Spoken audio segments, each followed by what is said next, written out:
comecei a minha contestação. Qual é o primeiro ponto que deve constar na minha peça? Primeiro, eu vou ter o endereçamento, o número do processo, a qualificação da empresa, a modalidade de peça, e aí eu vou trazer as preliminares. Isso, pelo menos, é a receita que nós temos do CPC. Você vai ver que cada defesa a gente faz de um jeito.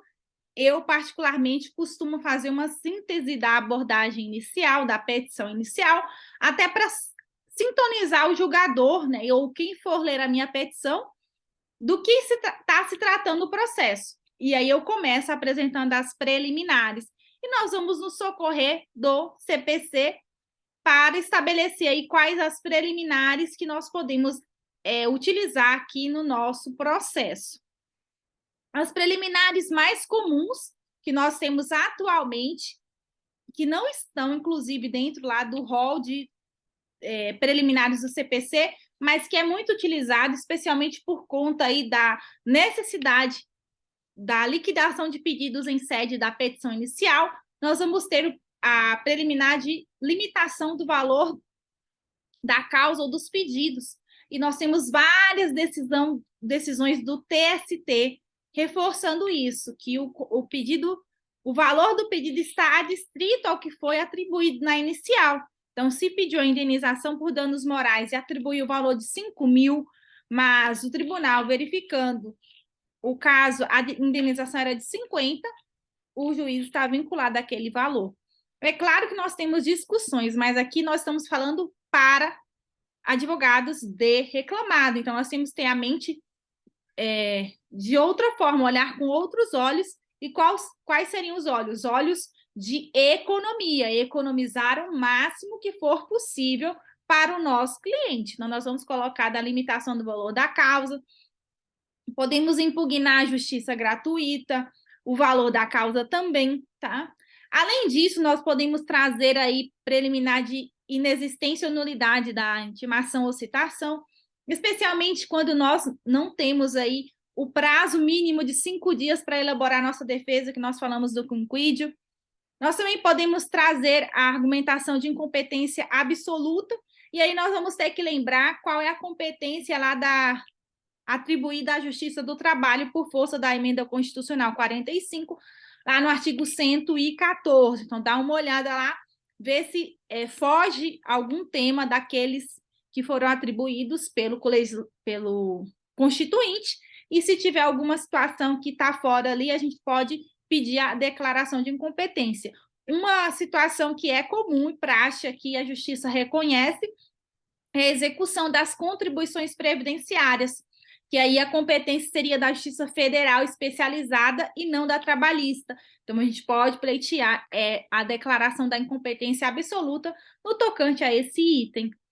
Nós também temos as preliminares de inépcia da petição inicial, que também é o praxe, e a gente sempre acaba pedindo, porque a petição inicial não tem um pedido, às vezes é muito longa, e o reclamante faz vários pedidos na causa de pedir remota, e na próxima esquece um outro pedido de mencionar, ou vice-versa. Tem vários pedidos nos rolos de pedidos, e quando você vai ver na fundamentação dos pedidos, não tem lá nenhuma causa de pedir.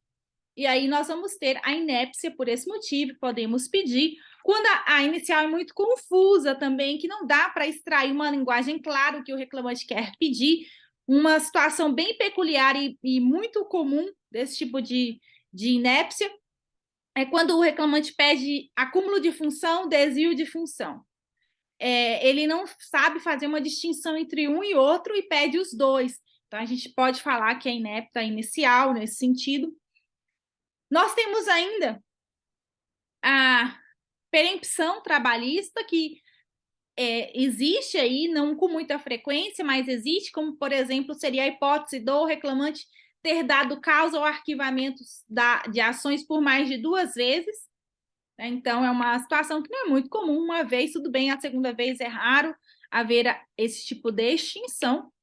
Nós temos também uma possibilidade de preliminar de convenção de arbitragem. Esse é o momento chave de trazer à baila essa preliminar. Isso vai acontecer em que situação?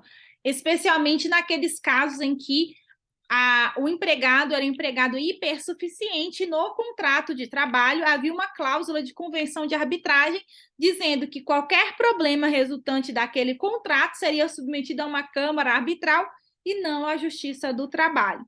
Então, a gente tem que argumentar e apresentar nesse momento, sob pena de não ser mais possível apresentar esta questão. Uma outra preliminar bem frequente é de ilegitimidade de parte, especialmente quando a gente fala de terceirização.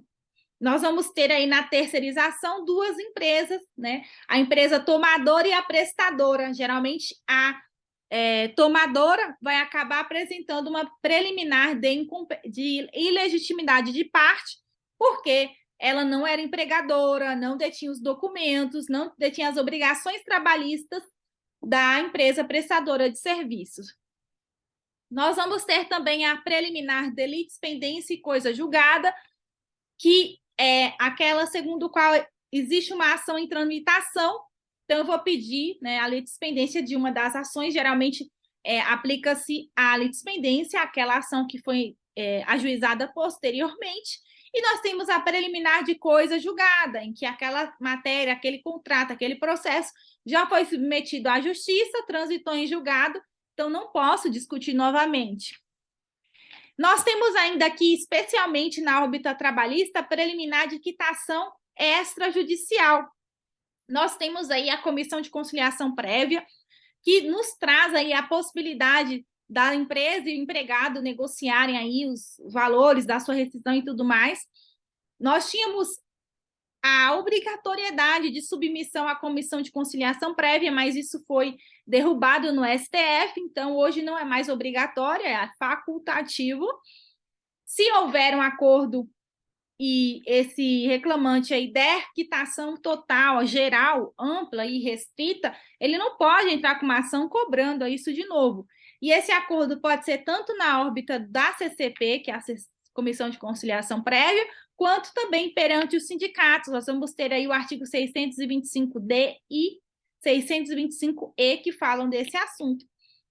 Nós temos também uma outra hipótese aqui dentro da quitação extrajudicial, se o reclamante foi submetido a plano de adesão, de plano de demissão voluntária, tá?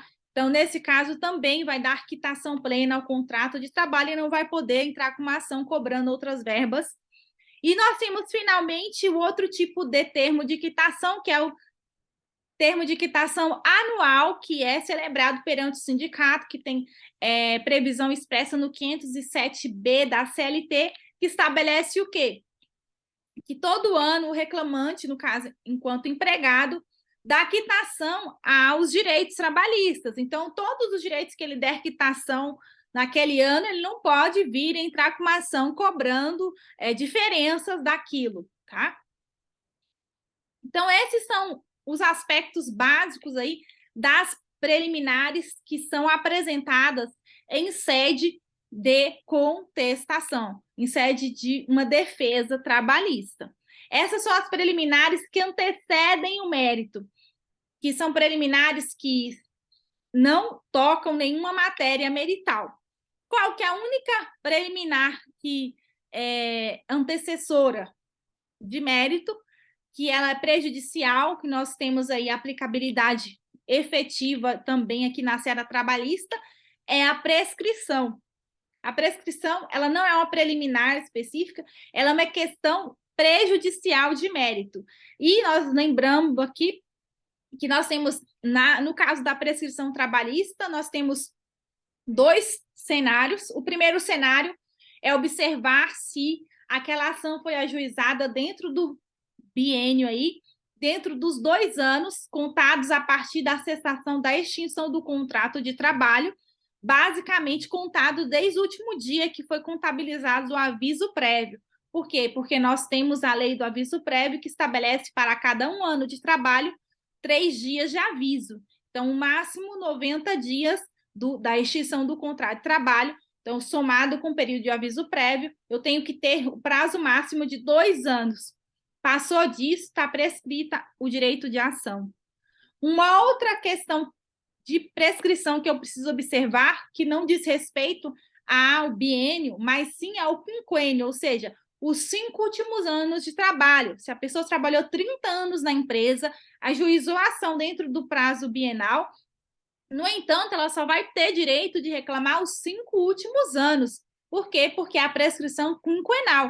Então, eu preciso observar quando que a pessoa foi demitida e quando ela foi contratada. Tá? Quando ela foi demitida, especialmente para a prescrição bienal, e quando ela foi contratada, especialmente para a prescrição quinquenal.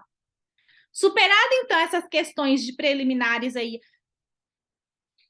e também essa questão de prejudicialidade de mérito, a gente vai passar ao mérito específico da contestação.